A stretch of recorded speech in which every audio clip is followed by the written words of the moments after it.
কলকাতা, তুমিও হেঁটে দেখো কলকাতা, তুমিও ভেবে দেখো যাবে কি না যাবে আমার সাথে।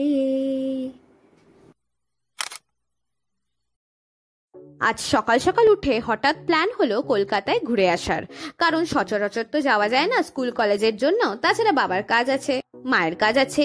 এই কারণে সবাই মিলে ডিসাইড করলাম গিয়ে ঘুরে আসি কলকাতায়। ঠিক করলাম যাব বাসে করে, তাই জন্য ভোর 6টার এসি বাসটা ধরে নিলাম।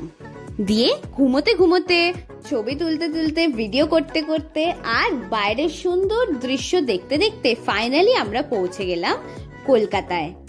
ধর্মতলায় নেমে দেখতে পেলাম বিরাট কোহলিকে, বিরাট কোহলির জার্সিকে। অবভিয়াসলি বিরাট কোহলি তো আমাকে দেখার জন্য দাঁড়িয়ে থাকবে না।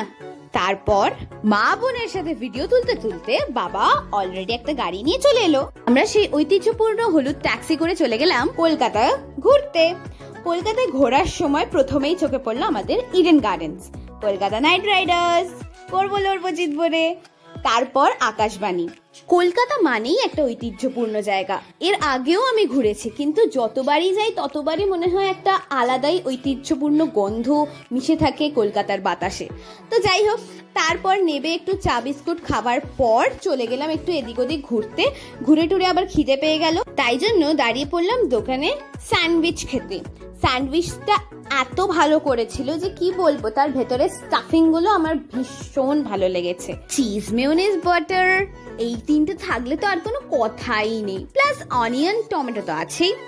সো প্রেজেন্টেশনটাও খুব ভালো ছিল, সস আর চিপস দিয়ে প্রেজেন্ট করেছিল, ভালো লাগলো খেতে। খেয়ে দিয়ে আবার বেরিয়ে পড়লাম।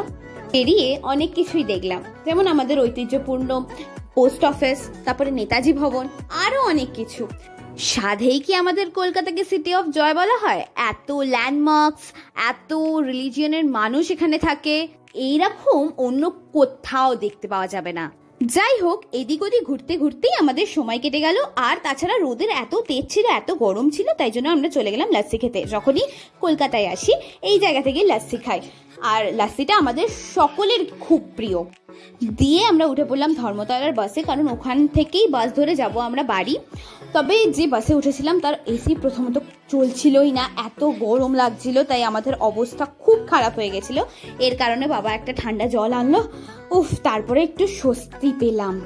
অনেকক্ষণ পর বাস ছাড়লো। ওখানে আমাদের তেমন কিছু ভালো করে খাওয়া হয়নি, তাই বাসে একটু টুকটাক কিনে নিয়ে খেয়ে নিলাম। দিয়ে সিনেমা দেখতে দেখতে বাস চলতে চলতে আমরা সুন্দরভাবে পৌঁছে গেলাম আমাদের গন্তব্যস্থানে।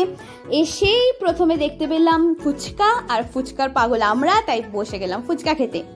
সো আজকের জন্য এতটাই, দেখা হবে পরের ভিডিওতে।